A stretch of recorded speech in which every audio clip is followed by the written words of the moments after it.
Hi hello friends, welcome to the channel. ಹೇಗಿದ್ದೀರಾ ಎಲ್ಲರೂ? ನಾನು ಇವತ್ತೊಂದು ಸಿಂಪಲ್ಲಾಗಿ ಪಾನಿಪುರಿ ಮಾಡ್ತಿದ್ದೀನಿ. ಬನ್ನಿ ಈಗ ಯಾವ ರೀತಿ ಮಾಡೋದು ಅಂತ ನೋಡೋಣ. ನಾನೀಗ ಇಲ್ಲಿ ಒಂದು ಮಿಕ್ಸಿಂಗ್ ಬೌಲ್ನ ತೊಗೊಂಡಿದ್ದೀನಿ. ಅದಕ್ಕೆ ಒಂದು ದಪ್ಪದಾದಂತಹ ಈರುಳ್ಳಿನ ಸಣ್ಣದಾಗಿ ಕಟ್ ಮಾಡಿ ಹಾಕ್ಕೋತಾ ಇದ್ದೀನಿ. ಹಾಗೆ ಒಂದು ಕ್ಯಾರೆಟ್ ತುರಿಯನ್ನು ಸಹ ಸೇರಿಸ್ಕೋತಾ ಇದ್ದೀನಿ. ಈ ಎರಡನ್ನು ಹಾಕಿ ಚೆನ್ನಾಗಿ ಮಿಕ್ಸ್ ಮಾಡ್ಕೊಳ್ಳಿ. ನೀವು ಇಲ್ಲಿ ಬೇಕಂತಂದರೆ ಇದಕ್ಕೆ ಬಟಾಣಿನೂ ಸಹ ಹಾಕ್ಕೋಬೋದು. ನಾನು ಹಾಕಿಲ್ಲ, ಬರೀ ಕ್ಯಾರೆಟ್ ಮತ್ತು ಈರುಳ್ಳಿನ ಹಾಕ್ಕೊಂಡು ಮಿಕ್ಸ್ ಮಾಡಿಕೊಂಡು ಸೈಡ್ಗೆ ಇಟ್ಕೊತಿದ್ದೀನಿ. ಮತ್ತು ಹಾಗೆಯೇ ಇನ್ನೊಂದು ಮಿಕ್ಸಿಂಗ್ ಬೌಲ್ನ ತೊಗೊಂಡು ಬೇಯಿಸಿ ಇಟ್ಕೊಂಡಿರೋಂತಹ ಪೊಟ್ಯಾಟೋನ ಮ್ಯಾಶ್ ಮಾಡಿ ಹಾಕ್ಕೋತಾ ಇದ್ದೀನಿ. ನೀವು ಪೊಟ್ಯಾಟೋಸ್ನ ಮ್ಯಾಶರ್ನ ಸಹಾಯದಿಂದನೂ ಮ್ಯಾಶ್ ಮಾಡ್ಕೋಬೋದು. ನಾನು ಇಲ್ಲಿ ಕೈಯಲ್ಲೇ ಮ್ಯಾಶ್ ಮಾಡ್ಕೋತಾ ಇದ್ದೀನಿ. ನೋಡಿ, ಈಗ ಪೊಟ್ಯಾಟೋಸ್ ಎಲ್ಲ ಸ್ಮ್ಯಾಶ್ ಮಾಡಿದ್ದಾಗಿದೆ. ಇದಕ್ಕೆ ನಾವೀಗ ರುಚಿಗೆ ತಕ್ಕಷ್ಟು ಉಪ್ಪು ಮತ್ತು ಖಾರದ ಪುಡಿ ಅಂದರೆ ಅಚ್ಚ ಖಾರದ ಪುಡಿ ನಿಮ್ಮ ಖಾರಕ್ಕೆ ಅನುಗುಣವಾಗಿ ಸೇರಿಸಿ. ಮತ್ತು ಹಾಗೆಯೇ ಇದಕ್ಕೊಂದು ಅರ್ಧ ಸ್ಪೂನಿನಷ್ಟು ಗರಂ ಮಸಾಲೆ, ಒಂದು 1/4 ಸ್ಪೂನಿನಷ್ಟು ಧನಿಯಾ ಪೌಡರ್, ಹಾಗೆ ಪಾನಿಪುರಿದು ಮಸಾಲೆ ಬರುತ್ತೆ ಅಲ್ವಾ, ಅದು ಒಂದು ಅರ್ಧ ಸ್ಪೂನಿನಷ್ಟು ಹಾಕ್ಕೊಂಡು ಚೆನ್ನಾಗಿ ಮಿಕ್ಸ್ ಮಾಡ್ಕೊಳ್ಳೋಣ. ಈಗ ಮಿಕ್ಸ್ ಮಾಡಿದ್ದೆಲ್ಲ ಆಗಿದೆ. ಈಗ ಇದ್ರೂ ಸಹ ರೆಡಿಯಾಗಿದೆ. ಇದನ್ನು ಸೈಡಿಗೆ ಇಡೋಣ. ಈಗ ಮತ್ತೊಂದು ಬೌಲ್ನ ತಗೊಳ್ಳೋಣ.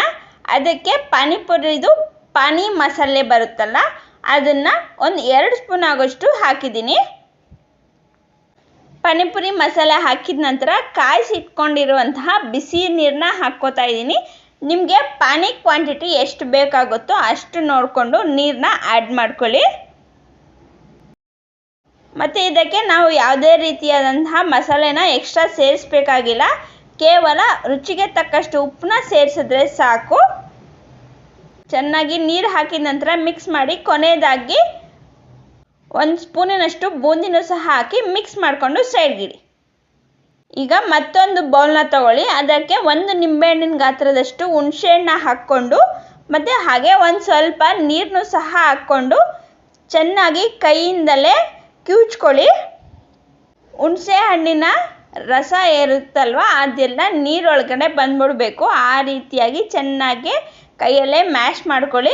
ಮ್ಯಾಶ್ ಮಾಡ್ಕೊಂಡಿದ ನಂತರ ನಾವು ಅದರಲ್ಲಿರುವಂತಹ ಹುಣಸೆ ಹಣ್ಣಿನ ರಸ ಎಲ್ಲ ಕ್ಲೀನಾಗಿ ಬರಬೇಕು. ಆ ರೀತಿಯಾಗಿ ಮ್ಯಾಶ್ ಮಾಡ್ಕೊಳ್ಳೋಣ. ಈಗ ಹುಣಸೆ ಹಣ್ಣಿನ ರಸ ಎಲ್ಲ ಆಗಿದೆ. ಉಳಿದಿರುವಂತಹ ಹುಣಸೆ ಹಣ್ಣಿನ ಸಿಪ್ಪೆನ ತೆಗೆದು ಸೈಡ್ಗಿಡೋಣ. ಈಗ ಇದಕ್ಕೆ 1 ಸ್ಪೂನಿನಷ್ಟು ಪುಡಿ ಮಾಡಿ ಇಟ್ಕೊಂಡಿದ್ದಂತಹ ಬೆಲ್ಲನ ನಾನಿಲ್ಲಿ ಸೇರಿಸ್ತಾ ಇದ್ದೀನಿ. ಇದು ಹುಣಸೆ ಹಣ್ಣು ಕಲ್ಲರ್ ಯಾಕೆ ಈ ಥರ ಇದೆ ಅಂತ ಅಂದರೆ, ಹುಣಸೆ ಹಣ್ಣು ಹಳೇದು, ಅದಕ್ಕೋಸ್ಕರ ಕಲ್ಲರ್ ಬ್ಲ್ಯಾಕ್ ಆಗಿದೆ. ಆದರೂ ಪರವಾಗಿಲ್ಲ, ರುಚಿ ಚೆನ್ನಾಗೇ ಇರುತ್ತೆ. ಈಗ ಅದು ಸಹ ರೆಡಿಯಾಗಿದೆ. ಅದನ್ನು ಸೈಡ್ಗೆ ಇಟ್ಕೊಳ್ಳೋಣ. ನಾನು ಆಲ್ರೆಡಿ ಎಣ್ಣೆನ ಕಾಯ್ಲಿಕ್ಕಿಟ್ಟಿದ್ದೆ. ಈಗ ಎಣ್ಣೆ ಕಾದಿದೆ. ಇದಕ್ಕೆ ನಾವು ಪಾನಿಪುರಿದು ಪೂರಿ ಬರುತ್ತಲ್ಲ, ಅದನ್ನು ಒಂದೊಂದೇ ಹಾಕ್ಕೊಳ್ತಾ ಚೆನ್ನಾಗಿ ಫ್ರೈ ಮಾಡ್ಕೊಳ್ಳೋಣ, ಬ್ರೌನ್ ಕಲರ್ ಆಗೋವರೆಗೂ. ನಿಮ್ಮ ಮನೇಲಿ ಈ ರೀತಿಯಾದಂತಹ ಪಾನಿಪುರಿ ಇಲ್ಲ ಅಂತಂದರೆ ಗೋಧಿ ಹಿಟ್ಟಿನಿಂದ ಸ್ಮಾಲ್ ಆಗಿ ಪೂರಿ ಮಾಡಿಕೊಂಡು ಎಣ್ಣೆಯಲ್ಲಿ ಬಿಟ್ಕೊಂಡ್ರು ಇದೇ ರೀತಿಯಾಗಿ ಬರುತ್ತೆ. ಏನು ಡಿಫ್ರೆನ್ಸ್ ಇರಲ್ಲ. ಆ ರೀತಿ ಕೂಡ ಮಾಡ್ಬೋದು, ತುಂಬಾ ಚೆನ್ನಾಗಿ ಬರುತ್ತೆ.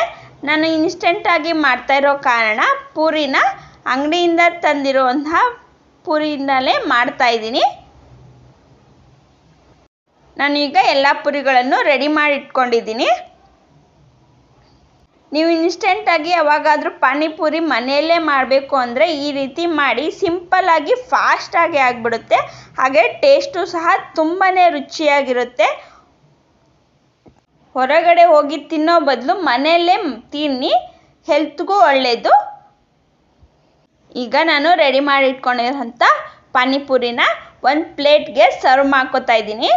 ನಾನಿಲ್ಲಿ ಒಂದು ಪೂರಿನ ತೊಗೊಂಡು ಕೈಯಲ್ಲೇ ಹೋಲ್ ಮಾಡಿಕೊಂಡು ಅದರೊಳಗಡೆ ಫಸ್ಟು ಪೊಟ್ಯಾಟೋನ ಮ್ಯಾಶ್ನ ಇಟ್ಕೊಂಡು ನಂತರ ಈರುಳ್ಳಿ ಕ್ಯಾರೆಟ್ನ ಹಾಕ್ಕೊಂಡು ಮತ್ತು ಒಂದು ಅರ್ಧ ಸ್ಪೂನಿನಷ್ಟು ಹುಣಸೆಹಣ್ಣಿನ ರಸನೂ ಸಹ ಹಾಕಿ ಇಡ್ತಾಯಿದ್ದೀನಿ.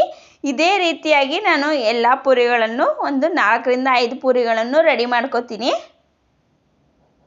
ಈಗ ರೆಡಿ ಮಾಡಿಟ್ಕೊಂಡಿರುವಂತಹ ಪೂರಿಗಳಿಗೆ ಪಾನಿ ಜೊತೆ ಸರ್ವ್ ಮಾಡಿಕೊಟ್ರೆ ತುಂಬಾ ರುಚಿಯಾದಂತಹ ಪಾನಿಪುರಿ ರೆಡಿಯಾಗಿದೆ, ಸವಿಯಲು ಸಿದ್ಧ. ನೀವು ಸಹ ಈ ರೆಸಿಪಿನ ಟ್ರೈ ಮಾಡಿ ನನಗೆ ಕಮೆಂಟ್ ಬಾಕ್ಸಲ್ಲಿ ತಿಳಿಸಿ. ಹಾಗೆ ಇನ್ನೂ ಯಾರಾದರೂ ನನ್ನ ಚಾನಲ್ನ ಸಬ್ಸ್ಕ್ರೈಬ್ ಮಾಡ್ಕೊಂಡಿಲ್ಲ ಅಂದರೆ ಪ್ಲೀಸ್ ಬೇಗ ಸಬ್ಸ್ಕ್ರೈಬ್ ಮಾಡ್ಕೊಳ್ಳಿ. ಪಾನಿಪುರಿ ಅಂತೂ ತಿನ್ನಲಿಕ್ಕೆ ತುಂಬಾ ಚೆನ್ನಾಗಿತ್ತು.